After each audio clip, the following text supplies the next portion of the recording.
part 2.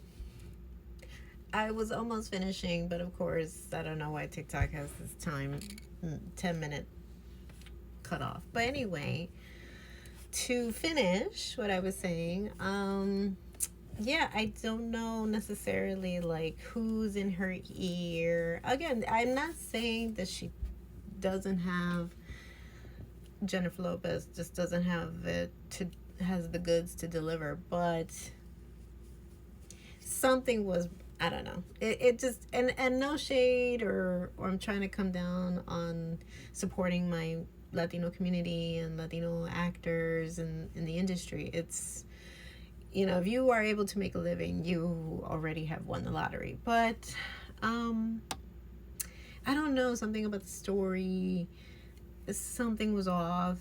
And there are moments that, like I said, like when she really concentrates as the Spider Woman, she's staring at the camera lens like she's penetrating the fourth wall and she's singing directly to you. It's quite mesmerizing. But I felt like we were cheated out of the Spider Woman and we're given much more Aurora. And I don't know. It just there were moments where it just felt a bit wooden. And I don't know if I'm alone here because I read the comments. I did read the comments on my last post when I put the movie posters and my experience at the theater. A lot of people, yeah, are not super convinced of her acting ability.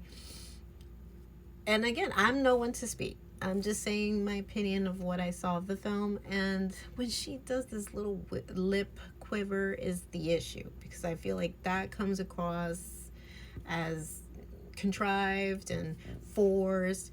Like, you're really passing that emotion, girl. And there are moments, I will say, and I never reviewed it on Prime Video. She had done her art project that she also funded. I think it was called The Love Story That Was Told or Never Told. Her dedication to her past and her former love affairs and boyfriends and husbands. And then the follow-up to that was the documentary that matched all of her efforts for that particular art project. And she, again, she busted her hump. She definitely showed her work ethic. There were moments in that film where I think she has moments of honesty, and she does an ugly cry, which a lot of us do. We all do an ugly cry. We're not always ready for camera with our golden tresses, and it's just like, and I hate saying it, just always comes across as a bit wooden and not sincere. And when she does that little lip quiver in this film playing Aurora, it's the same thing. We're all kind of like,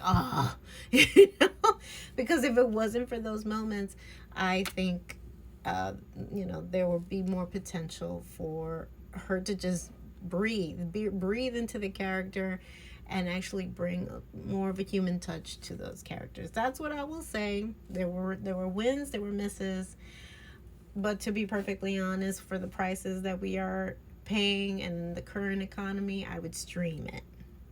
Sorry, don't crucify me if you love J-Lo. I love her too, but for heaven's sake, I've owned her movies and music. So, but yeah, I just wasn't 100% on board with the film. I do feel like there was more between the two prisoners. And then, this is all full of spoilers, so, but I'm not entirely sure who's going to watch it. If you want to still stream it, I don't know when it's coming to streaming, but be on the lookout for that.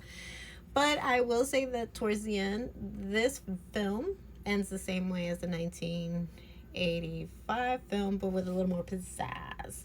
Our unfortunate victim here is Molina. He leaves with a broken heart and tries to go back to his life. He gave as much information as he could to the warden. They follow him with the hopes that Valentine has given him information about fellow revolutionaries outside, and he does, even though I believe Molina knows that that could come with the consequence of losing his life, and he does, unfortunately. But it definitely ends with a lot more Broadway than the 1985 film. I think the 1985 film, because it wasn't a musical, ends a little more grittier. So again, you can watch both so you can compare for yourself. Nonetheless, and Diego always does a great job. I love him. I feel like he devotes and devours himself in every character. So he was believable as a political prisoner, and but I believe in this film he survives. In the 1985 film, Raul Julia doesn't survive, and it's kind of like hinted as if, not that I don't know if necessarily they would meet in the afterlife. He actually seen with the Spider Woman, and she kind of like takes him away in the 1985 version. In the 2025 version, Diego's character lives, and they are able to the government, I believe, is able to surpass that political warfare that's occurring at that given time in the film. So there you go. But I will say, because it is Halloween weekend, and I hope you do love these accoutrements. I mean, come on, I gave it some thought here. Like, look, it's great. All these props. And look, no shade. You can't even find these things anymore because of what we're going through right now. So don't criticize us crafters, and B, a bit of a hoarder, because look at these things. You can't find these things. And these gloves are marvelous. I think it definitely gave me that Spider Woman effect. These are from Spirit Halloween. So if you're still looking for ideas for Halloween, maybe for next weekend, I got you.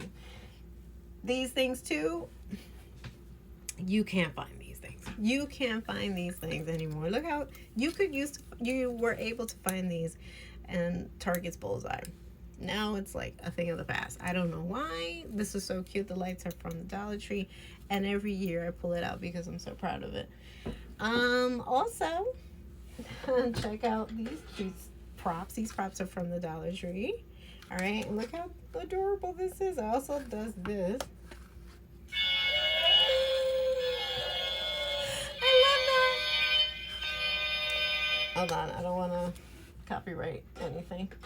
But yes, you can have that playing, and it's sensitive, so if you're having a party and somebody passes by, it does that. These lights are from the Dollar Tree, which is so cute because they have like little spiders on them. This is a table runner, but you can wear it as a shawl. And because, yes, we are in Halloween season. Hold on a second. You know what's premiering tonight, y'all? Take a wild guess. It premieres tonight on HBO. Oh my God, it's getting away from me. Hold on. It is premiering tonight. Welcome to Derry, the It series. Tell me. Now that I'm anticipating to actually review, but again, to see what that's going to look like, we all float down here. Anyway, I get so jazzed when it comes to my reviews. I hope you guys enjoy it. I try to be as creative as possible, so I'm not just standing in front of a screen. But let me know, have you watched Kiss of the Spider Woman? Would you recommend it? Leave me a comment in the comment section below. If you agree with my opinions, please be kind. No hate. And I gotta say too, I've been enjoying all these other horror movies. I don't know if I'll review them, but they were fabulous. I just saw Weapons on HBO Max. What's the other one I saw? Oh my God, Back to Her. Bring her back, which I think is by the same directors as Talk to Me. Oh my God, I've been watching so many great films. I'm about to watch another one. Vicious is on Paramount Plus. I have been enjoying all these horror movies, and it's perfect timing for Halloween. So anywho, let me know if you like these reviews. Give us a like, give us a follow. I'm also available on YouTube under Nerdygirlreviews, and stay tuned for my next recap. And until next